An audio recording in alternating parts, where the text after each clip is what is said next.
So when I first started here, I was charged with basically starting our writing intensive program. I guess as an attorney, they figured I probably knew how to write better than most of the engineers that were here, so I guess that's why I got stuck with it.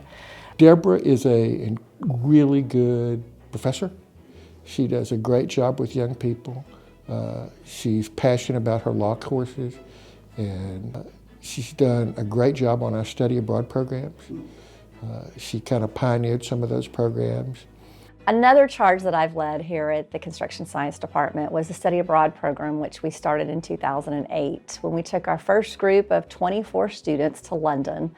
A lot of those kids had never even been outside of the state of Texas or even on an airplane in their lives, and so we realized that this was probably something that we needed to expose the kids to broaden their horizons a little bit.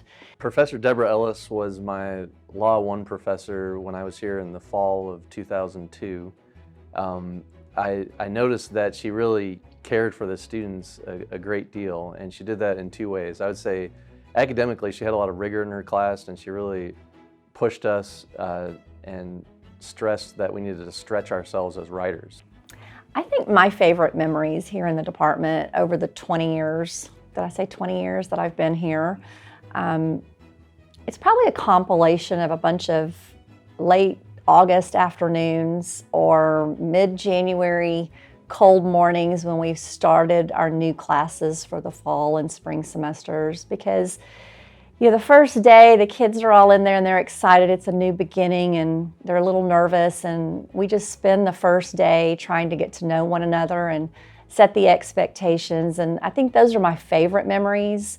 She takes care of lots of our students, whether they need clothes for interviews or scholarships or just a lunch once in a while. She's always looking out for our students all the time. She's one of our most inherently generous and caring professors we have here, so she's fantastic. The way I define success in the construction science department is just to look at the students. We have students that go out into industry and do fabulous things. They start their own businesses. They take a company to new levels where it hadn't been before. And especially in those students who exhibit leadership and they come back into our Construction Industry Advisory Council because they want to be a part of something great that produced them and gave them the values and the skills that they've taken into industry with them.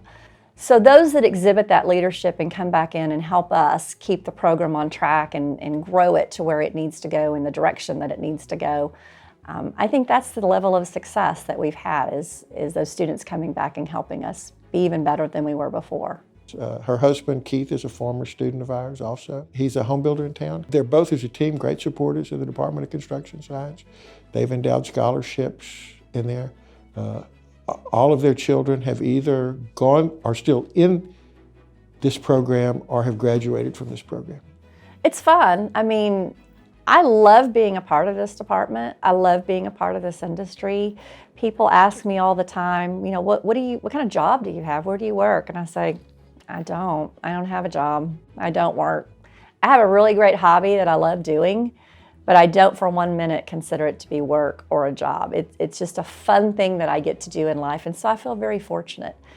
And I would say that if a student is fortunate enough to be an Aggie, and they're fortunate enough to be an Aggie in the Construction Science Department, pretty lucky kids.